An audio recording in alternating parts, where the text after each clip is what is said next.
ফেলু, শুনেছিস আমাদের স্কুলে ইংরাজি মাস্টারের চাকরি চলে গেছে? হ্যাঁ রে ঘেটু, শুনছি তো তাই। আচ্ছা ফেলু, তোর কি মনে হয় আমাদের স্কুলের স্যার কি ঘুষ দিয়ে চাকরি পেয়েছেন? কি জানি, আমি বলতে পারবো না রে। ঘেটু, পচার কি খবর রে? পচা এখনো আসলো না কেন? কাল পচা বলে গেল আজকেও সবার আগে স্কুলে আসবে, কিন্তু এখনো আসলো না কেন? ক্লাস শুরু হতে তো এখনো 10 মিনিট বাকি আছে, দেখ চলে আসবে এক্ষুনি।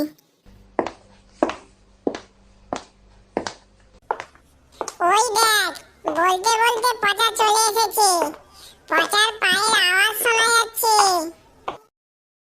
পচা ব্রো, আয় আয়, তাড়াতাড়ি চলে আয়, তোর জন্যই আমরা অপেক্ষা করছি। আরে এটা তো পচা নয়, এটা তো স্যার চলে এসেছে।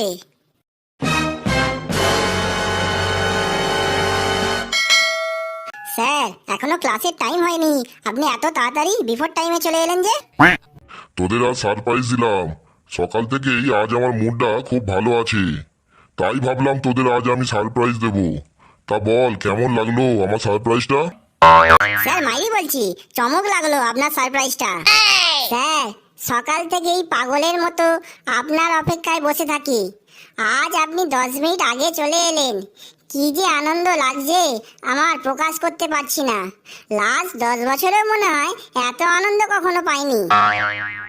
স্যার, আমি এই দুবার আমার জীবনে এত আনন্দ পেলাম।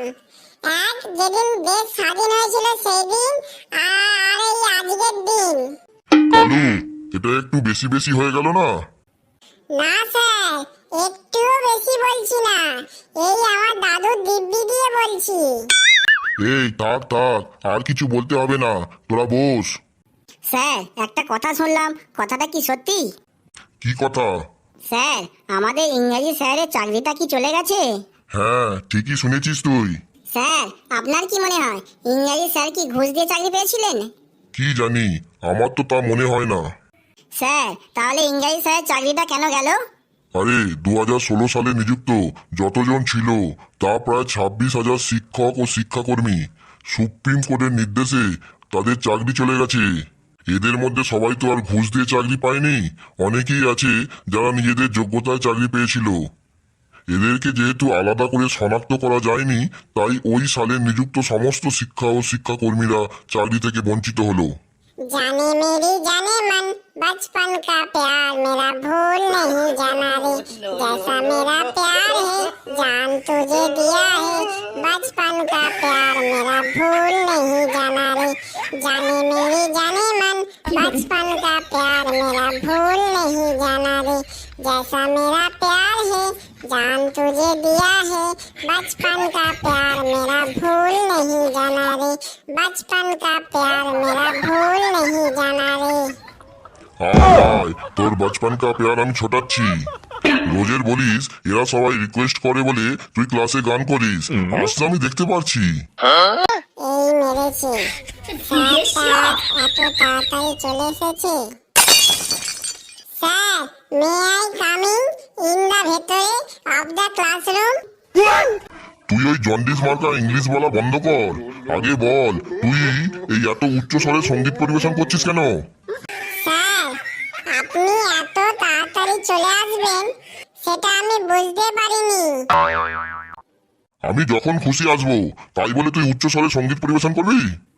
আমি প্রতিদিন স্কুলে তোদের এই ক্লাসে আসার আগে ভাবি আজ আমার মেজাজটাকে গরম করব না, কিন্তু এই তোরা কেউ না কেউ আমার মেজাজটাকে গরম করেই ছাড়বি। Sorry sir, I am not singing high scale গান from another day. I am not singing high scale গান from another day। তার মানে এই তুই কি বলতে চাইছিস, বাংলায় বলতো। স্যার, এরপর থেকে আমি আর উচ্চ স্বরে সঙ্গীত পরিবেশন করব না, আজ মাফ করে দেন। তুই কি কোর্টে এসেছিস আর আমি কি বিচারক যে তোকে মাফ করব? তাহলে আপনার যেটা ভালো মনে হয় সেইটা করে আজকের মতো আমাকে ছেড়ে দিন। বেশ, আজকের মতো তোকে ছেড়ে দিলাম। এরপর যদি কখনো তোর মুখ থেকে উচ্চ স্বরে সঙ্গীত শুনি তাহলে কিন্তু তোর নামে আমি FIR করে দেবো। হা করে দেখছিস কি? যা জায়গায় গিয়ে বস। হ্যাঁ, তো আমার গুণধর ছাত্রছাত্রীরা মন দিয়ে শোন। সারা বছর তো সবাই আনন্দ ফুর্তি করে কাটালি, সামনেই তোদের পরীক্ষা, এখনো সময় আছে। এবার একটু মন দিয়ে পড়াশোনা কর, যাতে তোরা ভালো করে একটু টেনে টুনে পাস করতে পারিস। স্যার, আপনি শুধু আমাদের টেনে টুনে পাস করা নিয়ে ভাবছেন, আর আমি তো ভাবছি 95% নাম্বার নিয়ে পাস করার কথা। বাবারে, 95% নাম্বার নিয়ে পাস করা তো দূরের কথা, তোরা অল সাবজেক্ট নিয়ে 95 পাবি কিনা সেটা নিয়ে ভাব আগে। 95 নাম্বার তো স্যার আমার বাঁ হাতের খেল। এই বছর আমাকে 95% মার্কস পেতেই হবে। বাবা বলেছে 95% মার্কস পেলে আমাকে একটা ব্যাটারি সাইকেল কিনে দেবে। 95% নাম্বার পাওয়ার কথা ভাবছিস, তাও আবার তুই? তুই কি দিবা স্বপ্ন দেখছিস নাকি? স্যার, আমাদেরও আপনি চেনেন না, আমি পড়াশোনা করে করে একদম বইয়ের পাতা ছিঁড়ে ফেলবো। স্যার, আমরা চান পান বাদ দিয়ে শুধু পড়েই যাব 95% নাম্বার পাওয়া আমাদের কাছে একদম জল ভাত। স্যার, 95% নাম্বার পাওয়াটা কোনো ব্যাপারই না। 365 দিন পড়াশোনা করে যদি না হয় তাহলে আরো এক সপ্তাহ বেশি গেদে পড়াশোনা করব। আমি জানি যে তোরা কত গেদে পড়াশোনা করবি, তোদেরকে আমি একদম হারে হারে চিনি। এই এখন যদি জিজ্ঞাসা করি বাংলা বইয়ে প্রথম চ্যাপ্টারটা কি আছে, তাই তোরা বলতে পারবি না। স্যার, এটা আবার কোনো কোশ্চেন হলো? বাংলা বইয়ে প্রথম চ্যাপ্টারটা কি আছে? এটা কোনোদিনও পরীক্ষায় এসেছে, না আগামী দিনে কখনো আসতে পারে? আপনিই বলুন। স্যার, ঘেটু ঠিকই বলেছে, বাংলা বইয়ের প্রথম চ্যাপ্টারটা কি এই প্রশ্নটা কখনো পরীক্ষায় এসেছে, না কখনো পরীক্ষায় আসবে? বাংলা পরীক্ষায় তো প্রশ্ন আসে রচনা লেখো, জীবনী লেখো, চিঠি লেখো, এই সব। হ্যাঁ স্যার, ঘেটু ঠিকই বলেছে। হ্যাঁ স্যার, ঘেটু ঠিকই বলেছে।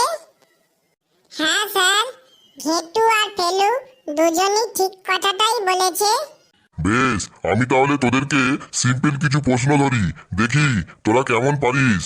এই গেটু, তুই দাঁড়া। বলুন স্যার। মহাভারতের পাঠ থেকে তোকে একটা প্রশ্ন ধরি, তোর মনে আছে তো? হ্যাঁ স্যার, মনে আছে।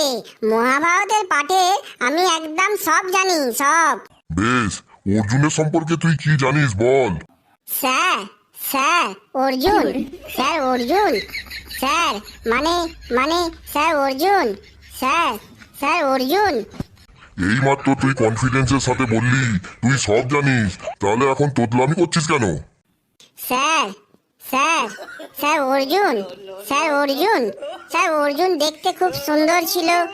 আর আর কি যেন, আর কি যেন স্যার পেটে আসছে, মুখে আসছে না। তোর পেটেই থাক, তোকে আর মুখে আনতে হবে না, তুই দু হাত তুলে দাঁড়িয়ে থাক। এই কালু, তুই দাঁড়া, তুই বল অর্জুনের সম্পর্কে কি জানিস। স্যার, আমারও পেটে আসছে, মুখে আসছে না। এক কাজ কর, তোর পেটে একটু চাপ দে, দেখ ঠিক মুখে চলে আসবে। ওই ওই ইয়া ইয়া ইয়া ইয়া। কি ইয়া করছিস? স্যার, আমি পেটে চাপ দিচ্ছি জোরে জোরে। স্যার, স্যার চলে এসেছে। স্যার, মুখে চলে এসেছে। বেশ, মুখে যখন চলে এসেছে তাহলে বল অর্জুনের সম্পর্কে তুই কি জানিস।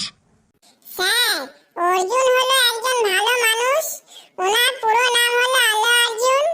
ওনার পুষ্পা ফিল্মটা ভালো চলেছে।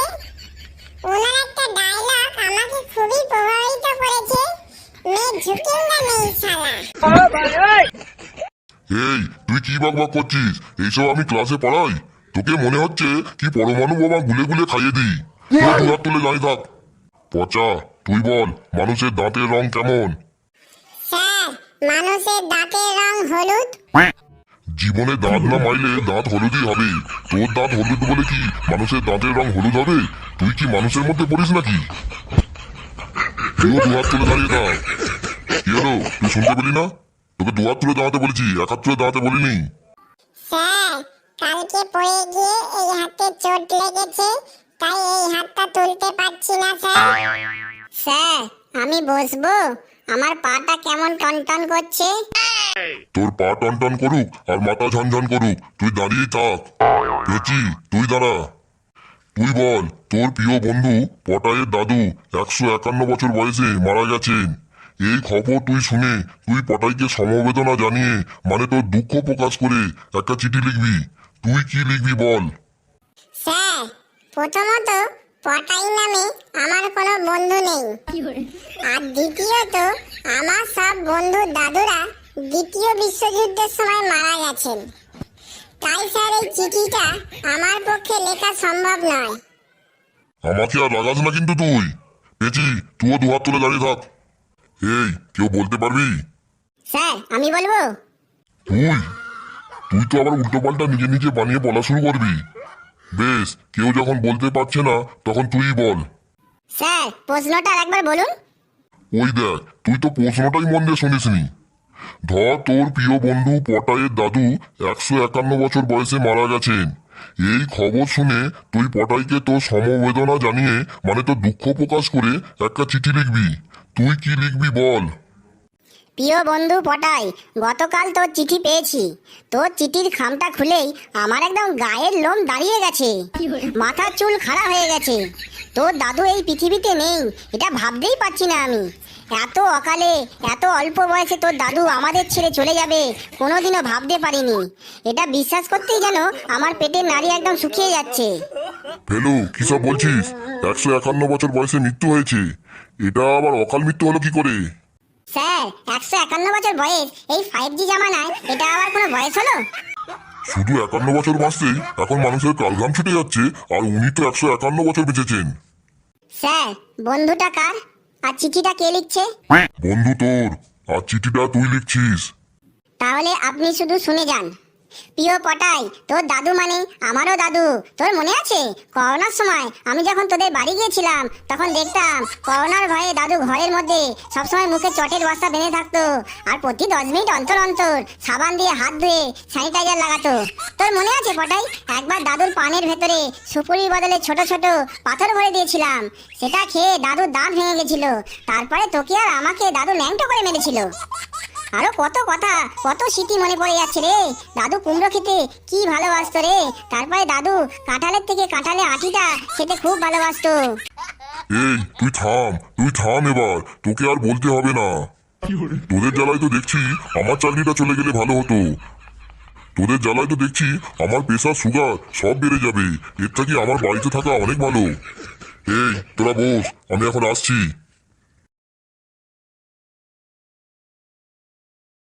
বন্ধুরা ভিডিওটি কেমন লাগলো আপনারা অবশ্যই কমেন্টে জানাবেন। ভিডিওটি ভালো লাগলে লাইক করবেন, যত পারবেন তত শেয়ার করবেন। হাসতে থাকুন, সুস্থ থাকুন, যত বেশি হাসবেন তত বেশি সুস্থ থাকবেন। আসছি বন্ধুরা, দেখা হবে আবার পরের ভিডিওতে।